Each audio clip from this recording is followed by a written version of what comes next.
आज मैं आपको क्लास 12th के चैप्टर सांतत्यता, जिसे इंग्लिश में कंटिन्यूटी कहते हैं, वो बताने जा रहा हूँ। तो सांतत्यता की परिभाषा जानने से पहले इस सांतत्यता शब्द का अर्थ क्या है ये जानते हैं कि आम भाषा में या हमारे जीवन में सांतत्य शब्द का इस्तेमाल कहाँ पर होता है।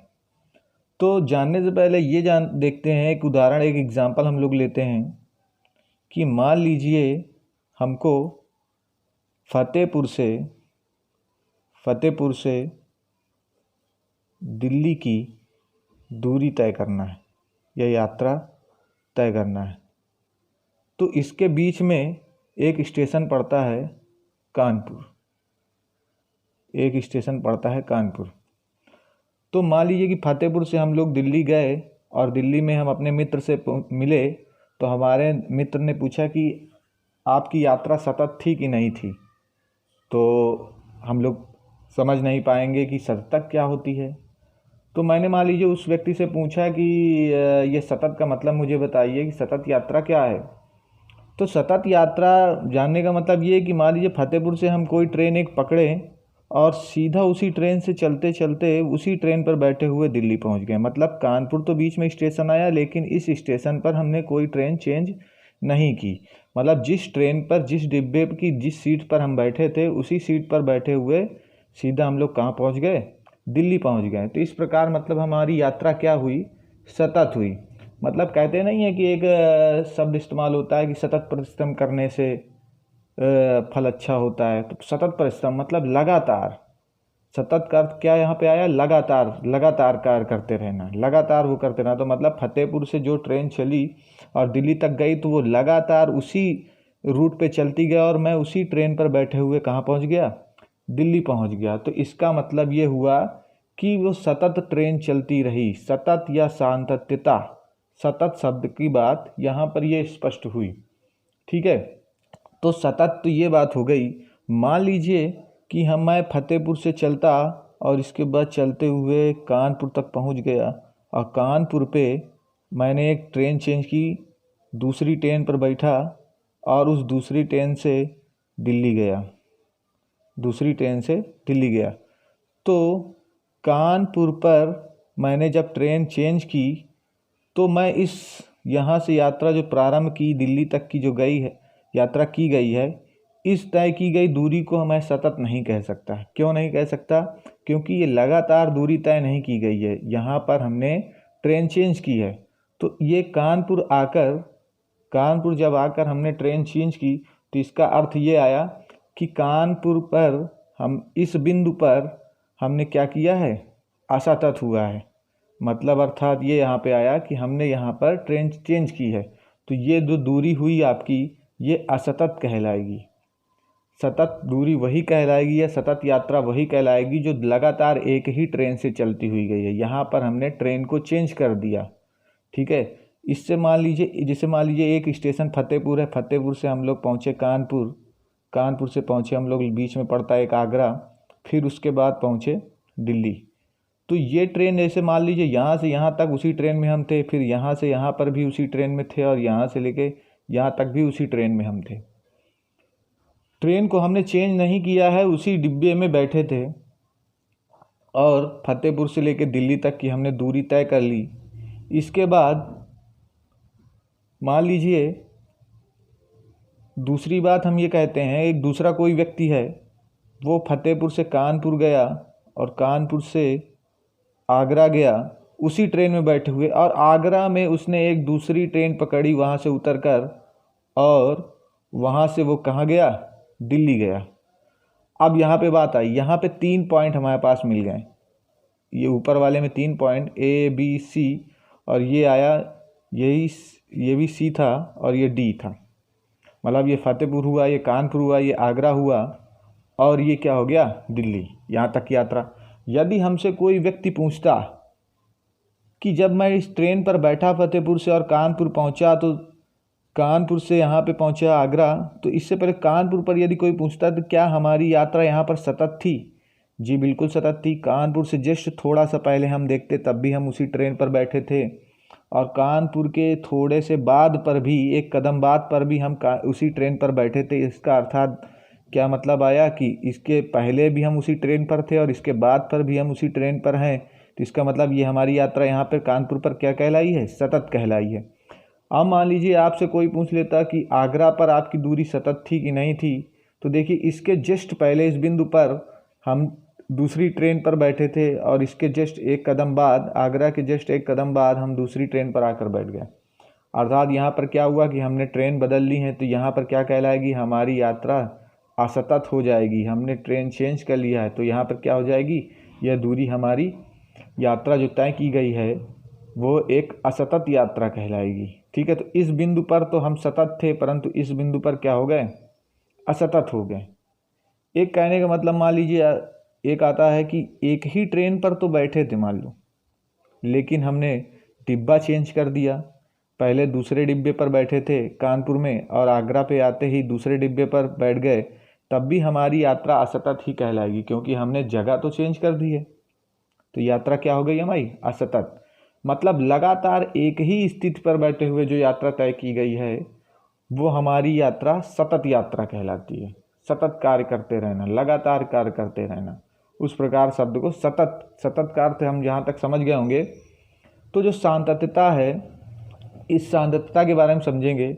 मान लीजिए हमारे पास कोई फलन है, फंक्शन, कोई फलन हमारे पास है, उसका यदि ग्राफ बनाएं और उसका ग्राफ बनाते ही हम लोगों को पेन को उठाने की आवश्यकता ना पड़े। मतलब एक फंक्शन का हमने ग्राफ बनाया और पेन उठाने की आवश्यकता नहीं पड़ी। ठीक, इस प्रकार के ग्राफ को बनाने में जिसमें पेन की आवश्यकता उठाने की नहीं पड़ी है, उस प्रकार के फलन को हम लोग सतत फलन कहते हैं। क्या कहते हैं, सतत फलन। ठीक है, मान लीजिए एक दूसरा फंक्शन था, कोई दूसरा फंक्शन था, उसका ग्राफ हमने ये इस प्रकार बनाया और ये मान लीजिए x, ये लगभग मान लीजिए यहाँ पर 1 है, ये 2 है और ये 3, ये 30 x बराबर 3 पर हमारा ये फलन मान लीजिए फलन का ग्राफ टूट जाता है। तो इस फलन के ग्राफ को बनाने पर हमने पेन को दोबारा उठाया है, इस पॉइंट पर छोड़ा और फिर इसी पॉइंट पर दूसरी जगह से प्रारंभ किया। तो x बराबर 3 पर ये फलन हमारा टूट जाता है।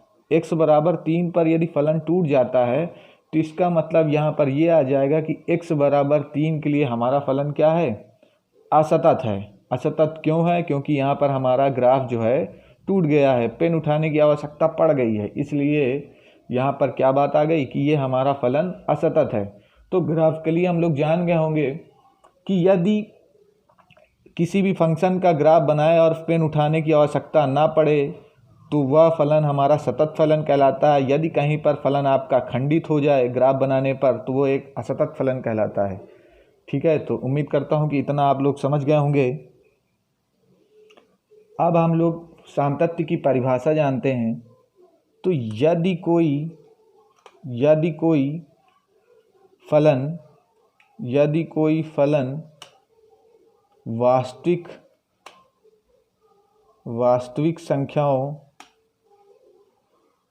संख्याओं के लिए परिभाषित फलन है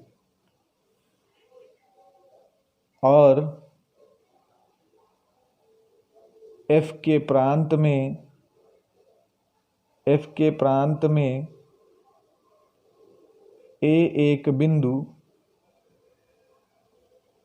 है, तब f बिंदु a पर सतत होगा। यदि कोई फलन वास्तविक संख्याओं के लिए परिभाषित फलन है और f के प्रांत में a एक बिंदु है, तब f बिंदु a पर सतत होगा। तो इसको समझने के लिए एक रफली हम डायग्राम बनाते हैं। मान लीजिए एक हमारे पास फलन का ग्राफ ये है, ठीक है, और इस पर हमने क्या कहा कि कोई बिंदु एक a है और ये बिंदु a यहाँ पर है। ठीक, उन्होंने कहा है कि वास्तविक संख्या के लिए परिभाषित फलन होना चाहिए। मतलब कि यदि हमारे पास कोई फलन है fx, तो x का वह मान ऐसा मान हो जो y का एक परिभाषित मान प्रकट करे। मतलब कि कोई इनडिटरमाइन मान न अपरिभाषित मान न प्रकट करे तो वह परिभाषित फलन होगा। ठीक, तो यहाँ पर एक हमारे पास एक फलन का डायग्राम है, रफली एक डायग्राम हमने बनाया है। तो जिस पर कोई बिंदु ए है तो यह ए बिंदु सतत तब होगा जब इसके एग्जैक्ट एक कदम थोड़ा सा पहले लेफ्ट साइड में, इस तरफ लेफ्ट साइड है, ये LHS मान लीजिए है, लेफ्ट साइड में इसका मान वही प्राप्त हो और इस बिंदु के राइट साइड में भी उसका मान वही प्रकट हो। ठीक है, अगर इस बिंदु के पहले भी वही मान आता है और इस बिंदु के बाद भी वही मान आता है और इस बिंदु पर भी वही मान प्रकट हो तो यह क्या हो जाएगा, सांतत्य हो जाएगा। ठीक है, तो इसको समझते हैं कि यदि हमने कहा था कि F के प्रांत में A कोई बिंदु है तब F बिंदु A पर सतत होगा, तो हम बिंदु x बराबर A के लिए लेते हैं। x बराबर A के लिए फार्मूला देख लीजिए किस प्रकार हम लोग सतत सिद्ध करते हैं। तो x बराबर A के लिए, तो x बराबर A के लिए पहले बात तो फंक्शन का मान जो है निकालते हैं A पर, फंक्शन का मान जो भी आपका फंक्शन दिया हो। उसके बाद left hand side limit x tends to A negative, left hand side में A निगेटिव होता है ना, मतलब A से थोड़ा सा कम, A निगेटिव मतलब A से थोड़ा सा कम या A से थोड़ा सा पहले। fx राइट हैंड साइड मतलब x tends to A positive, A से थोड़ा सा बाद पर उसकी वैल्यू क्या होगी। और इसी पॉइंट पर फंक्शन का मान यदि तीनों बराबर आते हैं, मतलब left hand side limit LHL, right hand side limit RHL और उसी बिंदु पर फंक्शन का मान यदि ये तीनों बराबर होंगे तभी आपका फलन क्या होगा, उस बिंदु पर सतत होगा। यदि x बराबर A के लिए लिमिट LHL, RHL और फंक्शन का मान बराबर होगा तो आपका फलन उस बिंदु के लिए सतत होगा। इसको दूसरे रूप में भी देख सकते हैं कि यदि लेफ्ट हैंड साइड को h टेंड्स टू 0 और यहाँ पर A minus, left hand side में क्या आएगा A माइनस H और लिमिट h टेंड्स टू 0, यहाँ पर फंक्शन हो जाएगा A प्लस H और ये फंक्शन A। यदि ये तीनों बराबर आते हैं तो आपका फलन क्या होगा, फलन हमारा सतत होगा। तो इसको समझने के लिए एक हम उदाहरण देखते हैं, उदाहरण से बहुत अच्छे से समझ में आएगा। तो उदाहरण हम लोग लेते हैं, तो हम लोग एक उदाहरण लेते हैं। तो उदाहरण से एग्जाम्पल समझते हैं कि fx इक्वल टू एक फलन है जिसका मान x+1 तब होगा जब वह x 1 के बराबर और 1 से बड़ा हो, और x² + 1 तब होगा जब x 1 से छोटा हो। ठीक है, तो इस फलन में दो मान दिए गए हैं और पहली कंडीशन ये है कि x का मान यदि 1 या 1 से बड़ा है तो x+1 होगा और x यदि 1 से छोटा है तो x² + 1 होगा। आपको जांच करना है कि x बराबर 1 पर सातत्य की जांच कीजिए। एक रफली डायग्राम बनाते हैं, आप लोगों को कॉपी में नहीं बनाना है, हम यहाँ पर बना लेते हैं। एक ग्राफ ये है और इसका एक क्रिटिकल पॉइंट लीजिए। क्रिटिकल पॉइंट मतलब कि जहाँ से ये दो भागों में बंटता हो, ये फलन जो है दो भागों में बंटता हो। तो x बराबर 1 के बाद ये पॉइंट मान लीजिए x बराबर 1 है, यहाँ इसके पहले इसके लेफ़्ट साइड में वैल्यू 1 से कम है, राइट साइड में वैल्यू 1 से अधिक है। 1 से कम है तो फलन आपका क्या होगा, इस तरफ मान लो x² + 1 है और इस तरफ फलन 1 से अधिक है तो इस तरफ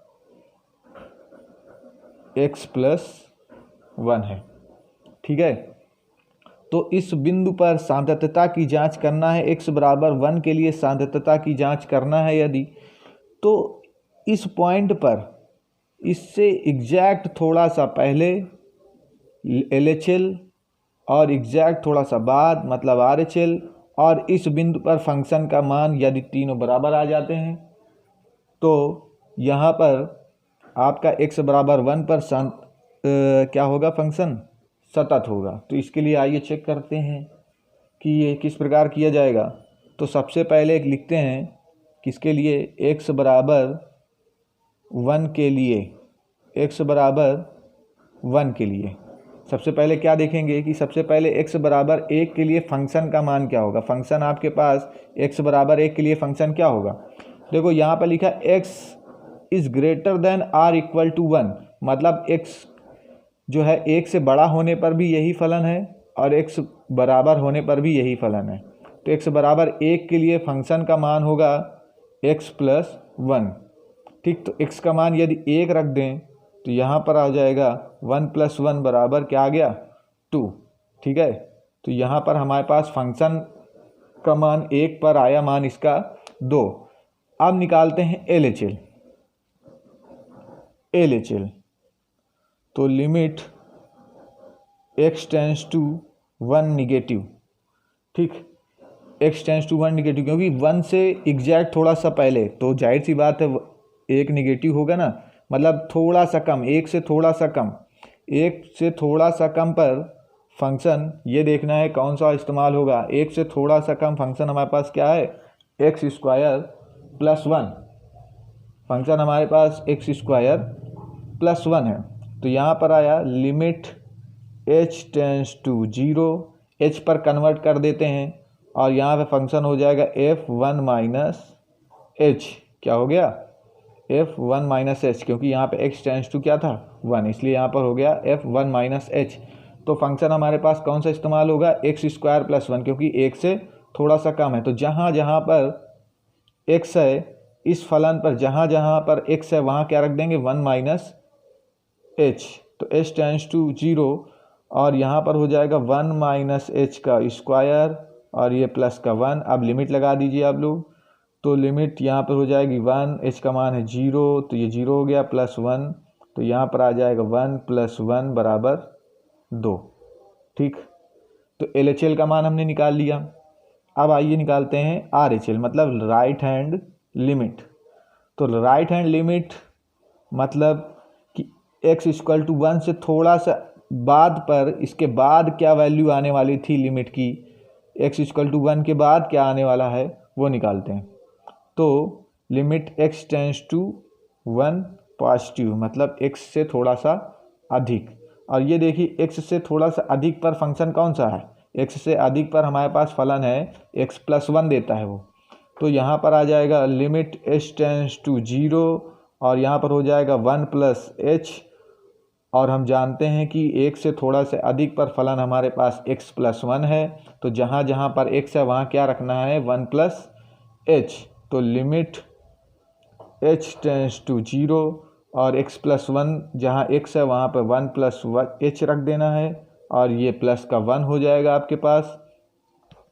ठीक, तो इसके बाद आपके पास आई लिमिट, यहाँ पर आ जाएगा, लिमिट का मान रख देते हैं चलिए, तो h की जगह क्या हो जाएगा 0 और ये प्लस का 1, तो 1 1 क्या हो गया 2। ठीक, तो आपके पास राइट हैंड लिमिट भी ध्यान से देखिए, फंक्शन का x बराबर 1 के लिए फंक्शन का मान भी 2 आया था, LHL का मान भी 2 आया था, RHL का मान भी 2 आया है। तो इसका मतलब यहाँ पर क्या हो गया हमारे पास कि